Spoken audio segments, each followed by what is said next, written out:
Let me ask you a question, even though you are not going to answer it. Because I know, the last 2 videos I've asked you guys, hey, comment below. No comments. Thank you very much for that. I really appreciate it. Yay me. But here's the question.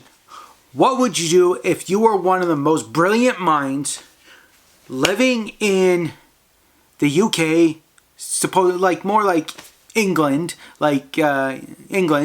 and you're one of the smartest minds, and they wanted to use you to try to crack a code that seems uncrackable. Okay, that it seems like that nobody can actually break it. What would you do? Would you take the job or would you not? Well, before you answer that, let me tell you what this movie is all about.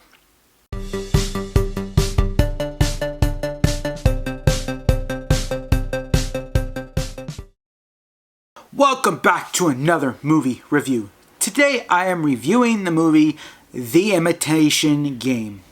Yes, that is correct. It is with Keira Knightley and it is with Benedict Cumberbatch, one of my favorite male actors.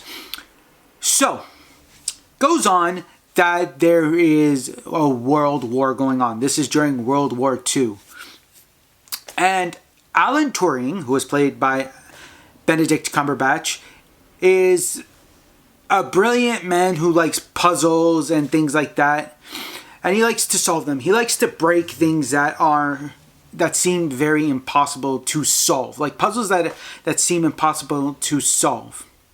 And so he is requested by one of the Navy men or a commander to come in for an interview, that he was supposed to be there. And so he has a nice interview with this commander, and he's like, well, you know, in the end result, this is the shortest interview in history for applying to be part of the army.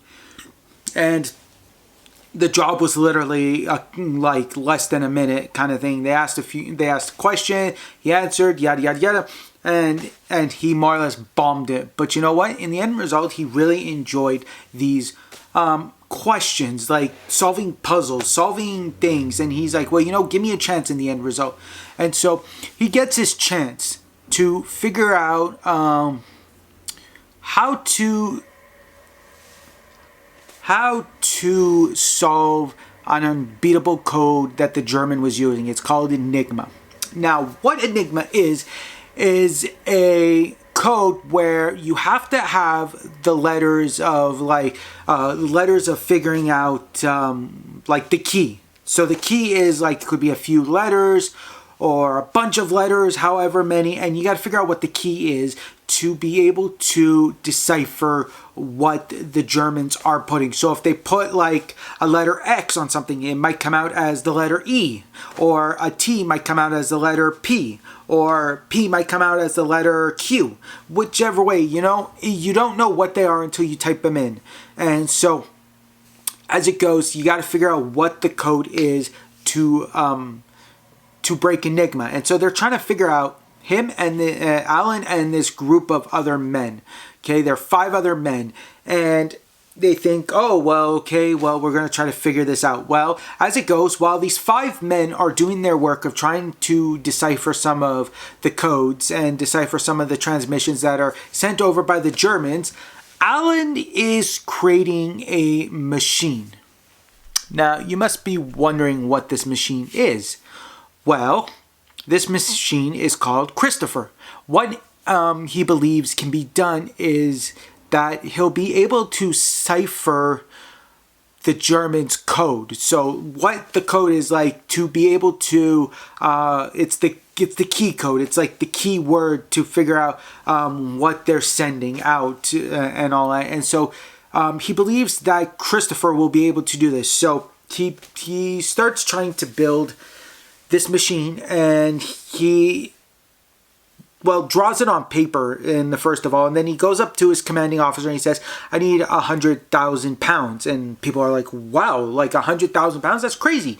You don't need that much. That's way too much. And your commanding officer, who the commander has put this gentleman into as their leader, says no to it because it's just crazy. It's just crazy. But you know what?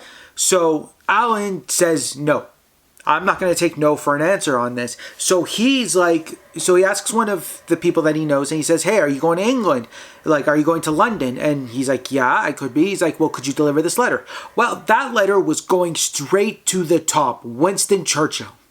Now, Winston Churchill said Alan is in command of this group because he believes he has the best shot with Alan. So what they do is they start building this machine. They start putting the pieces together and everything and building Christopher. And lo and behold, what they have to do is they're trying to go through 150 million. Like, that's like 159 with 18 zeros at the end, okay? So you understand, it's like a million.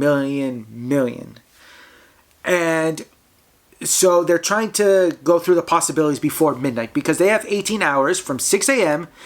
till 12 midnight. They have to figure out what the key code is and to be able to translate some of these German messages. Well, lo and behold, they try to go through it and they can't. It doesn't get through 150 million things. So what they do is they are trying to figure out what can be done. Well, lo and behold, they bring a lady in and another guy, because what happens is that when Alan became the leader, he fired two people. He said, you know what, your logistics are crap, get out, you're fired. And they're like, no, you can't do that, yada yada yada. And well, the commander says, well, you know, Churchill put him in command, so he can do that. And boom, the two guys were gone, so they needed two more men. The way they figured out how to do this was they put a crossword out into the world, like, of England, and said, okay, if anybody can complete it and send it, they can come in for this new test. So, well, a bunch of people came in, and this lady was late. She was just late by a couple of minutes, and they all thought she was supposed to be working for some like office, because back then the women didn't really do much except maybe like typing and stuff like that. And so they weren't really known in the world as like, oh, you could be a code breaker or something like that. And so she's there for the crossword test that they're trying to figure out. So they said, so as the stuff is going on, Alan is saying, you got 6 minutes to complete it. Well, lo and behold, she finishes in 5 minutes and 39 seconds. And he's like, well, why'd you finish it so fast? And she's like, well, you said under 6 minutes, and that's what happened. So these two guys, well, the girl and the guy who Keira Knightley is playing, she is part of the group. And so getting back to the point of where they're trying to figure out the code with Christopher, they kind of figured out something that was out of the ordinary, where the first 5 letters of whatever the Germans are sending are supposed to be just random crappy letters that mean nothing. Well, this guy kept sending out the first 5 letters the same all the time, because he's like, well, the Alan Turing's fiance at the time, because in the movie he marries Keira Knightley, and because she has to go back home, and if she goes back home, then she can't be part of the group, and he wants her to be part of the group, so he's like, well, just marry me, and yada yada, they get married. Okay, so Keira Knightley's friend is talking about how, well, one of the German officers she gets is always writing the same 5 letters down all the time, and she's like, well, he must have a girlfriend or something because it seems like a name.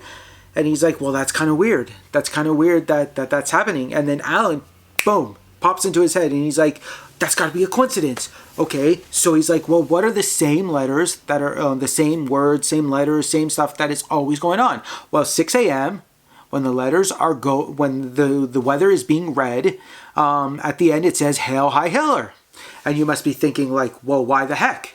Well, they figured out that's the code. That's the key code that they needed. So they go and they plug it into Christopher, then they plug in a few other letters, and lo and behold, Christopher goes through and he figures out what the letters are to crack Enigma.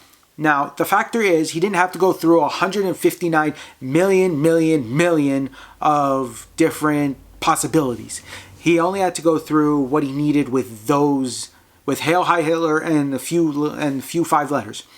Well, lo and behold, he gets it, and they plug it in, and it worked, and they were able to crack Enigma. Now, the factor is, with Enigma, they had the possibility to save a bunch of people. They could save like anybody, they could turn the tides of the war, but if the Germans knew that Enigma was broken, by the end of the week, they would be switching the code around, they'd be switching everything out to replace it. So what they had to do was they had to take their notes of what the Germans were doing and everything, and they had to put possibilities on it, like what could be like the lowest possibility of the Germans not knowing it.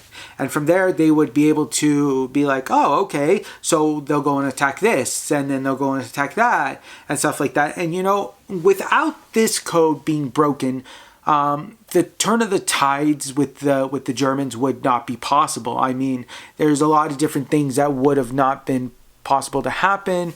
And with it, Alan Turing and his group of people were able to really figure out what can be done, what can really, what can help save what could destroy the Germans, like defeat them and all that. And so while that was going on, they were sending random messages out from their superior leaders in the British force. They were sending out crappy messages by saying, oh, well, this and this and this and this, and they were all fake messages. They weren't real, so that if the Germans intercepted them, they would know that like they think that's what's going on, when really this is what they're planning to do. And also they had to send the same crap to the Soviets because, well, Russia was they had a spy in the group, and so they had to send out crappy messages to the Soviets too. But in the end result, breaking this Enigma code, it really helped people to realize what's going on, like to help defeat the Germans, and it's very important. But also, you find out in the movie that Alan Turing is a homosexual. Now, there's nothing wrong with being a homosexual, nothing wrong at all. It's just that back in the time, in the 50s, it was against the law to be gay. So there's a few things that could be done, like, well, one of them is, well, snippy of the bottom. Okay, best way to put it, the snippy part. And so there's that, or there is intense therapy. Well, Alan Turing had snippy of the bottom. And yeah, so if you want to know about that, you can go look online. You can go figure out what happened to him specifically, because this is YouTube and I can't put it on there, but you know, you can go find out for yourself. And so he had that done because he got caught trying to do stuff with another man. And so yeah, that was the choices, or be thrown into prison. That was the third choice was, and Alan Turing didn't want that at all. So yeah, but you know, in the end result, he was a great man to help defeat the Germans. And yeah.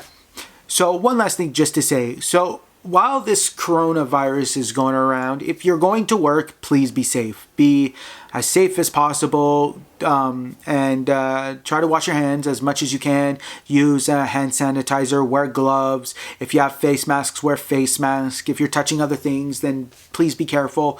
Also, if you're going to eat food or drink something, try to wash your hands before so you don't contaminate whatever you're touching, because you don't want to get the coronavirus and then 2 weeks in the hospital, which is not a fun thing. Well, I haven't been there, but you know, other people have, and so just be careful. And also remember to contact your family members if you haven't, because it's important to keep in contact with family members just to see how they're doing, if they got enough water, if they got enough food, if they're safe, if they got enough toilet paper, because hey, the toilet paper crisis is going on and it's still going strong, and it's crazy. But yeah, just make sure that you talk to them, tell them how much you love them, and just that you're thinking about them. And also, don't forget to subscribe to this channel if you like it, and hit that thumbs up button, as I'm supposed to show the thumbs up. So subscribe below, hit that thumbs up button, and also don't forget to like this, and don't forget to put a comment below also. And please answer my question, even though I know you won't do it, but please, just for the sake of it, to interact with my video, please do that. And remember, I'll be putting videos out once a day, so go check them out.